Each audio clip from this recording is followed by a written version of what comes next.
그런데 삼두 아파트에는 발파 충격만으로는 설명할 수 없는 또 다른 문제가 있습니다. 터널 공사 이후 아파트가 계속 기울어지고 있다는 겁니다. 터널 공사가 끝나고 3년 뒤인 2019년 4월 안전진단을 해보니 측정 지점에 따라 최대 82cm와 기울어 있어 기울기가 2등급으로 진단됐습니다. 건물이 기울어진 방향은 두 개 동 모두 터널이 생긴 쪽입니다. 다만 구조재의 설계 강도가 소유 강도 이상이다. 즉 처음 지을 때 튼튼한 자재를 썼다는 이유로 전체적인 안전성 평가에서는 B등급이 나왔습니다. 그러니까 그만큼 건물은 잘 젖었다는 거죠. 잘 젖어 있는데 강도도 좋고 지금 현재도 좋다는 거 아니에요. 네.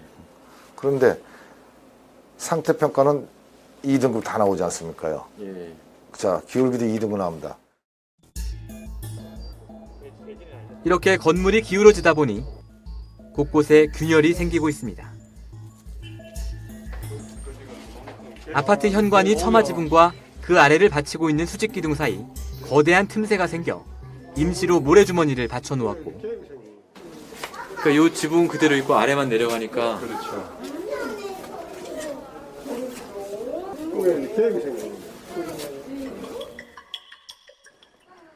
고층 복도 벽에는 한눈에 보기에도 위태로워 보이는 균열이 생겼습니다. 균열이 생긴 위치를 보면 아파트가 한쪽으로 기울어지면서 건물의 끝부분이 마치 떨어져 나가는 중인 것처럼 보입니다. 저 끝부분이잖아요. 그러니까 이게 힘의 균형에 의해서 이제 좀 이렇게 처지는 부분이 발생되니까 자꾸 크게 커지는 거죠. 이쪽 라인만 그래요. 그러네요. 이쪽 라인만. 그러니까 뭔가 구조적으로 이쪽 라인에 문제가 있는 거예요. 근데 10층도 내려가요. 다 내려가는 거. 다 그래요? 네, 다 그래요. 다 이 자리만 그래요. 네. 우연이 아니네. 이렇게 아파트가 기울어지고 있는 건 땅이 가라앉는 현상, 즉 지반 침하 때문입니다. 2015년에 네. 이게 그 아파트 전체를 페인트 칠을 했어요. 근데 여기 보면 이 페인트 칠햄하고 땅하고 이만큼 한 7, 8cm 정도 차이가 나요. 네. 그 이야기는 뭐냐면 이렇게 땅이 여기 있으니까 페인트 칠을 네. 했고 그 이후에 2016년 공사가 시작돼서 2017년에 공사가 완공됐거든요. 터널 공사가 예. 그 사이에 이만큼 내려앉았다는 거예요. 땅이 내려앉은 거예요. 땅이 내려앉았다는 거예요. 이게 정도예요. 아파트 입구 상가동의 경우 건물 외벽과 땅 사이의 틈새가 벌어지고 있습니다. 얼마나 깊은지 한번. 와. 어우야. 끝없이 나오네. 한나. 지금 맞히지 마세요. 네네네네. 어우야, 이게 몇 미터야? 거의 한 2.5미터 되겠는데요? 주차장에서도 땅이 가라앉은 흔적을 찾을 수가 있습니다. 쏙쏙 들어갔죠? 네. 제가 잘 알 거예요. 여기까지가 저희 아파트 지하 구조물이 있습니다. 여기가 지금 정화조입니다. 어떻게 되어 있어요? 지금 서 계신 자리가 뭐냐면 물탱크입니다. 네. 근데 여기가 물탱크하고 정화조 가운데가 여기 흙입니다. 어? 지금 이 자리만 쫙 빠집니다. 진짜 언제 무너질지 몰라서 그 공포심 때문에 제대로 잠도 못 주무시고, 그리고 이제 간혹 자녀분들이 부모님 여기 혼자 두기 불안하다고 이사 가시는 분들도 생기시고요. 그런데 이제 거의 뭐 집값이 지금 팔고 이사를 가고 싶어도 너무 집값이 떨어지고 누가 사는 사람도 없어요. 그러니까 어디를 가고 싶어도 가지도 못하고 그냥 움직이지 못하는 상황에서 그냥 불안하기만 한 겁니다. 지난 2018년 삼두 아파트 현장을 조사한 한국터널환경학회 이찬우 회장. 그는 터널 공사에 따른 지하수 유출을 집안 침하의 원인으로 지목했습니다. 삼두 아파트는 바닷가이기 때문에 굉장히 지표에서 조금만 땅을 파게 되면 물이 나오는 그런 이제 지하수위가 높은 이제 그 지질층이라고 볼 수가 있는 것이죠. 그런 상태에서 이제 밑에서 터널을 뚫게 되면 지하수위가 내려가겠죠. 왜냐하면 밑에 이제 밑빠진 독이 되니까 터널 이제 공간이 생기지 않습니까? 그러니까 지하수가 내려가면서 토사도 같이 이제 끌고 내려가는 거죠. 그러니까 흙탕물이 나오게 되는 것이죠. 그러니까 위에 있는 이렇게 땅 속에 있는 이제 그 지층 구조들이 텅 비게 되는 공동화 현상이 생겨가지고 위에서 지표면도 같이 꺼지게 되는. 뉴스타파가 입수한 터널 공사 당시의 지하수 유출량 데이터입니다. 터널 위쪽에 있던 지하수층에서 터널 공사를 하고 있는 막장 안으로 지하수가 얼마나 유출됐는지를 알 수 있습니다. 설계 당시에 예상된 지하수 유출량은 하루 1,300톤에서 2,000톤 사이. 2016년 3월까지는 실제 지하수 유출량도 그 범위 내에 있었습니다. 그런데 2016년 4월부터 급격히 지하수 유입량이 늘어납니다. 2016년 4월 하루 4,600톤을 넘었던 지하수 유입량은 2016년 7월 하루 6,600톤으로 최고점을 찍었고 공사가 마무리된 2017년 3월까지 내내 하루 4,000톤을 상회했습니다.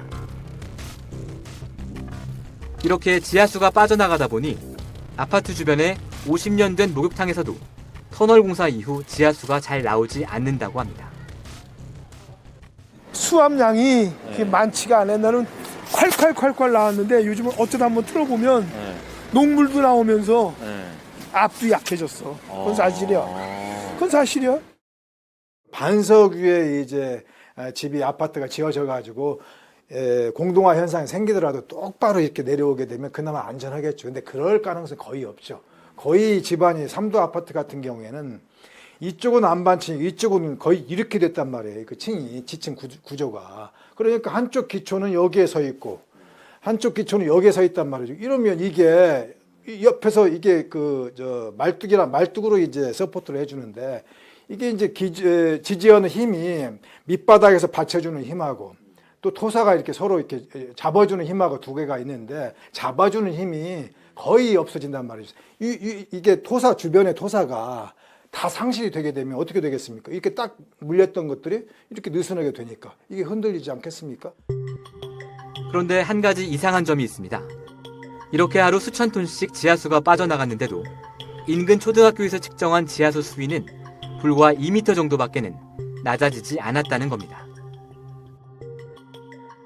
아니 하루에 그 20m 구간에서 4,000톤이란 지하수가 엄청난 물이 쏟아져 나왔는데 지하수위가 2m밖에 떨어지지 않았다?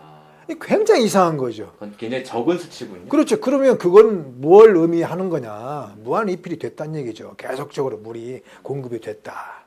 이게. 그럼 뭐 때문에 물이 공급이 됐냐? 바닷물이 밀려 들어오기 때문에 지하수위가 유지가 됐다. 이렇게 설명이 되는 거죠.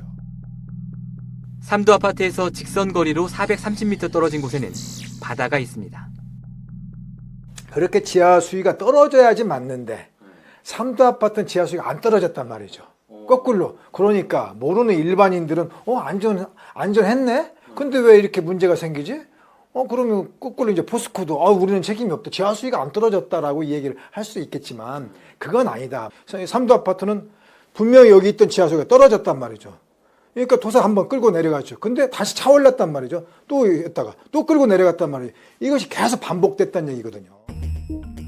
터널 공사로 인해 지하수가 유출되고 바닷물이 지하수를 채워준 뒤 또다시 유출되는 과정이 반복되면서 반복적으로 집안을 침하시켰다는 얘기입니다. 시공사인 포스코건설은 이런 사실을 알았을까 몰랐을까?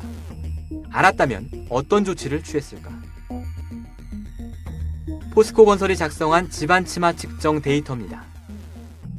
삼도 아파트 안쪽 부지 6곳에서 집안이 얼마나 내려앉았는지 측정했습니다. 포스코건설은 터널 공사가 삼도 아파트 지하를 지나가고 난 2개월 뒤에야 주민들의 요구로 마지못해 측정을 시작했습니다. 대기업인 포스코 건설사가 계측기를 하나도 안 달아놨더라고요. 제가 포스코 쪽에 요구했고 집안 침하를 지표 침하를 계측하자, 건물의 기울을 계측하자. 그러니까 그제서야 2016년 5월 달에 와서 그제서야 계측합니다. 처음 넉 달 동안은 0에서 4mm 정도만 내려앉아 나름 안정적인 것처럼 보였지만 5달째부터는 집안 침하 속도가 빨라져 1cm까지 내려앉은 게 확인됐습니다. 시간이 갈수록 급격히 집안이 내려앉는 추세. 이대로 가면 꽤 심각한 집안 침하가 측정될 것이 거의 확실해 보였습니다. 그런데 포스코건설은 이 시점에서 갑자기 집안 침하량 측정을 중단해버렸습니다. 계측을 다 멈춰버린 거예요. 건물의 안전이 벌써 이상이 생기기 시작했는데 계측을 멈춘다는 거는 자기네들이 공사 이후에 이제 책임을 회피하려고 이런 행위를 하지 않았나 이렇게 생각하고 있고요. 굉장히 서서히 한 달에 1mm씩 늘어나다가 막판에 한 20일 동안에 계속 뭐 한 2, 3일에 1mm씩 막 늘어나는 거 같고 굉장히 차이가 있단 말이에요. 이거는 다급하다는 얘기죠. 사람으로 따지면 굉장히 중요한 어떤 동맥이 절단돼 가지고 응급 상황이 발생된 건데 그거를 조치를 하지 않았단 말이에요. 거꾸로 이게 누가 남이 볼까 봐 덮어버린 거잖아요. 환자의 피 나는 부위를 이불로 덮어버린 거지 않습니까? 그리고 자기들은 떠났단 말이에요. 내 책임 아니야. 피는 여기까지밖에 안 났어. 포스코건설은 집안 침하량 계측을 중단한 것은 아파트 주민들의 비협조 때문이었으며 집안 침하량은 관리 기준 이내였다고 해명했습니다. 뉴스타파는 이러한 조사 결과가 맞는 것인지 복수의 집안공학 전문가에게 자문을 의뢰했습니다. 대부분의 전문가들은 거절했고 딱 한 사람의 전문가와 어렵게 통화가 성사됐습니다. 산업하면 이제 지하수가 떨어지는데 지하수가 떨어지면 당연히 이제 집안에 조금씩 침하를 하게 됩니다. 그 당시에 침하 기록이 뭐 허용 기준 이내다 뭐 이렇게 얘기를 하고 넘어가면은 그러면 그 당시에는 침하가 없었으니까 우리 책임이 아니다 이렇게 얘기를 할 수도 있겠죠. 멀쩡하게 잘 있던 건물이 어떤 공사로 인해서 영향을 받았다면은 그 공사를 하던 사람이 이제 책임을 지는 게 맞는 거죠, 그거는요. 제가 말씀드리는 내용 아까도 말씀드렸듯이 그 지방공학을 전공하시는 분들은 모든 분들이 다 알고 있는 내용입니다. 근데 다들 서로 이해관계가 얽혀 있기 때문에 확실하게 말을 하지는 못하는 거죠. 교수님 지금 해주신 정도의 말씀만이라도 혹시 저희 인터뷰를 좀 해주실 수 있어요? 아니요. 저는 어려운데. 좀 어려우세요? 그거는 조금 저도 아까도 말씀드렸듯이 저도 이해관계가 굉장히 많기 때문에 쉽사리 그거는 말씀드리기가 좀 그래요. 그 건설사의 영향을 받지 않는 좀 뭐랄까 독립적인 그런 전문가는 우리나라에 좀 안 계신가요? 뭐 대부분이 다 뭐 학교 때 친구분 그리고 막 그런데 그 쉽지는 않죠 그런 것들이. 자기들 제자도 거기 가 있고 그러면 뭐 얼마 전에 뭐 그 은퇴하신 그 교수님 한 분이 막 그분도 조금 이제 이런 입 바른 얘기를 자주 하시는 분인데 이제 기자분이 인터뷰 요청을 하니까 못 하겠다. 왜냐면 자기 제자들 취직이 안 된다는 거예요. 취직이 그 대기업에서 전부 다 대기업 아닙니까 이게?